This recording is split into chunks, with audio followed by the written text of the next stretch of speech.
예, 지금부터는 여러분들한테 SQL을 왜 공부를 해야 되는지 이야기를 드리겠습니다.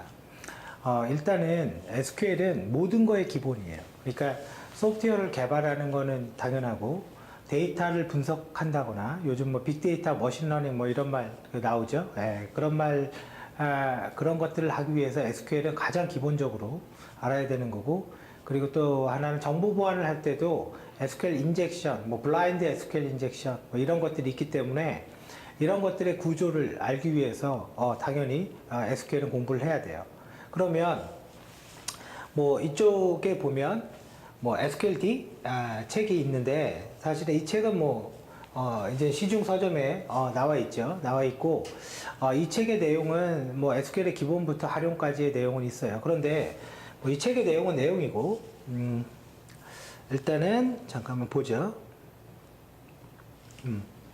여러분들이 스트럭처 쿼리 랭귀지, 그죠? 이 SQL이라는 거를 하면 얻는 효과가 뭐냐? 여러분들이 만약에 이렇게 생각하시면 안 돼요. 내가 SQLD 자격증을 땄으니까 됐다. 이건 아니에요. 이거는 아니고요. 물론 따면 좋은 거고, 또 저도 따기를 권고합니다. 근데 할 수 있냐가 더 중요할 수도 있어요, 여기는. 왜? 기업에서 가장 많이 쓰이는 거니까. 업무 로직은 다 여기에 들어가 있습니다. 속된 말로 DB를 건들 줄 아는 사람은 굶어 죽지는 않습니다. 왜? 가치가 엄청나게 많으니까요. 그래서 임원이 어떤 보고서에 어떤 데이터 좀 뽑아봐. 그럴 때도 SQL을 하는 사람이 데이터를 추출하고 분석해서 제시를 할 수 있으니까요. 자, SQL은요, 기본적으로 정보 처리 기사에 DB 과목을 해결해 줄 겁니다. 필기, 실기 포함해서.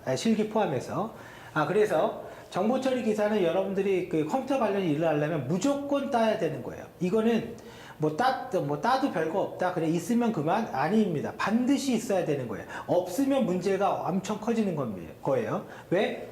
소프트웨어 대가 산정의 가장 중요한 기준점이기 때문에 그래요. 자, 그 다음에 SQL은요, DBA로 갈 수도 있어요. 여러분들이 제가 이제 우리 그 인베스트 SQLD 그 동영상을 촬영할 때는 전제를 깔았습니다. SQLD만 설명하면 내용적으로 너무 적으니까 SQLP로 갈 수 있는 쿼리문 그런 것들을 포함시켰는데, 여러분들 궁극적으로 SQLP까지 간다면 P까지 시으로 한다면 현업에 있는 DBA보다 SQL 더 잘한다라고 생각하셔도 됩니다. 그만큼 SQLP가 또 어렵다는 얘기도 되는 거죠. 그리고 여기의 내용은 결과적으로는 튜닝이라는 게 포함되어 있는 거죠. 튜닝을 알 수 있는 사람은 굉장히 가치가 있는 사람입니다. 그리고 또 데이터 분석가 그래도 되고, 뭐 데이터 과학자 그래도 됩니다. 요즘은 이제 과학자 이런 말도 쓰죠. 근데 이제 이 과학자가 두 명이 있는 거죠. 한 명은 통계를 잘하는 사람. 그럼 이제 컴퓨터공학과가 아니라 통계학과, 이쪽이 훨씬 더 잘해요. 당연히. 통계를 잘하는 과학자가 있고, 두 번째는 기술 전문가. 사실은 이 두 개를 다 가지면 아주 좋아요. 그렇기 때문에 제가 그런 얘기를 해요. 수학과나 통계학과 출신은 이쪽만 더 살리면 엄청난 가치를 얻어낼 수가 있어요. 근데 컴퓨터공학과 출신이 통계를 내서 하는 게 좀 어렵거든요. 사실 좀 맞지도 않고. 그래서 우리한테는 사실은 이게 기술 전문가 위주로 갈 수 있죠. 그러면 이게 궁극적으로는 뭐가 돼요? 빅데이터가 되겠죠. 빅데이터. 또 하나, 애플리케이션 개발자, 프로그램 개발자, 뭐 개발자가 될 수 있다는 건 당연히 알고 있을 거예요. 그런데 이 애플리케이션 개발자 중에서 이런 게 있어요. 웹을 개발한다. 그러면 웹을 개발하는데 뭐 홈페이지를 막 이렇게 만들어낸다가 아니라 업무 로직이 있는 웹을 개발한다예요. 특히 금융권의 시스템들은 여러분들 경력 만들 때 금융권으로 만드는 게 좋아요. 그러면 뭘 해도 먹고 사는데 아주 편합니다. 그리고 활용 가치가 확 높아져요. 프로젝트를 내도 금융권에 관련된 프로젝트. 설사 중소기업에서 한다 하더라도. 그러면 금융권에 개발을 하면요, 모든 업무 로직이 어디에 들어가 있냐면 PLSQL에 들어가 있습니다. 오라클 PLSQL에. 그러면 눈으로 보는 화면은 다 껍데기인 겁니다. 핵심적인 내용은 전부 다 여기 들어가 있어요.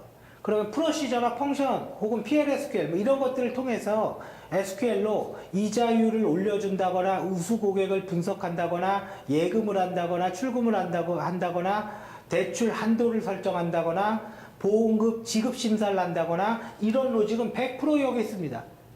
그래서 금융권에서는 오히려 화면을 만드는 사람이 효용 가치가 없을 수가 있어요. 왜 그러냐? 애플리케이션 개발자는 금융권은 디자이너라는 걸 자체적으로 갖고 있습니다. 그러니까 소프트웨어를 개발하기 위한 툴을 자체적으로 만들고 있다고요. 그 디자이너를 통해서 소프트웨어를 그림을 그려서 찍어냅니다. 그러면 중간에 미들웨어가 있는데 미들웨어는 콜만 해요. 그냥 부르기만 해요. 그럼 실제 로직은 다 여기 있으니까 DB를 하지 못하면 금융권의 핵심 인재가 될 수가 없어요. 그래서 여러분들이 사용하는 SQL은요 엄청나게 중요한 거고, 그리고 저는 여기까지 통계까지는 그렇다 쳐도 빅데이터의 그 오픈소스 소프트웨어 있죠, 거기까지 사용하는 거로 발전해 나가면요 굉장히 큰 가치를 얻을 수가 있어요. 왜? 내가 보안을 한다. 뭐죠? 보안 로그 분석 할 수 있죠. 그래서 이거를 DB라고 해요. 딥러닝. 데이터를 다 지우지 않고 축적해 놨다가 그 몇 년의 데이터를 분석해서 새로운 의미를 찾아낼 수도 있고, 그죠? 내가 마케팅을 한다. 마케팅 업무를 지원하는 소프트웨어를 만들어요. 시장조사, 시장 데이터 분석 이렇게 갈 수도 있죠. 어디건 경영정보 당연히 들어옵니다. 어디건 가장 가치가 있고 기본이 되는 게 SQL이에요.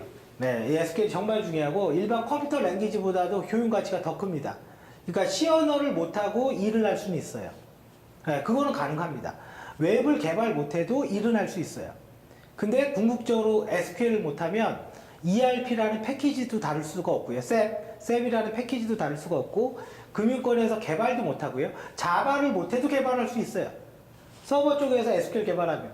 그죠? 가능합니다. 그리고 이쪽의 인력이 가장 부족하고 가장 중요하게 여기는 건 분명합니다. 근데 SQL 못하면 화면밖에 못 만들어요. 근데 데이터를 처리 못하면 이게 뭐 되지가 않지 않습니까? 그래서 반드시 SQL은 여러분들이 좀 중요하게 생각해서 공부를 하고, 또 하나는 이 책과 더불어서 마인드맵의 책받침을 제가 우편으로 드릴 거예요. 그럼 그 책받침 있죠? 그 책받침이 앞뒤에 SQLP까지 포함되어 있어요. 두 장으로 되어 있는데 거기에 나오는 예제를 반복적으로 좀 이해하고 이렇게 좀 연습을 해보세요. 그러면 여러분들이 SQLP로 가는데 그 도움이 많이 될 겁니다. 왜냐면 그게 SQLP용 책받침이거든요. 근데 이제 그게 요약집이다 보니까 책받침만 봐서는 이게 못 알아들을 수가 있죠, 당연히. 그래서 그 부분은 제가 동영상으로 만들어 놨으니까 그 동영상을 가지고 학습을 하고 오라클 깔고 토드 깔고 해서 직접 실습을 하면서 하십시오. 왜? 일을 해야 되니까요. 예, 일을 해야 되니까. 그리고 정말로 SQLP까지 가면 DBA보다 SQL 더 만든다 라고 자부심을 가져도 됩니다. 그리고 DBA가 면접을 봐도 SQL 문에 대해서만큼은 의문을 갖지 않을 거예요. 예, 그래서 반드시 열심히 학습을 하기 바랍니다.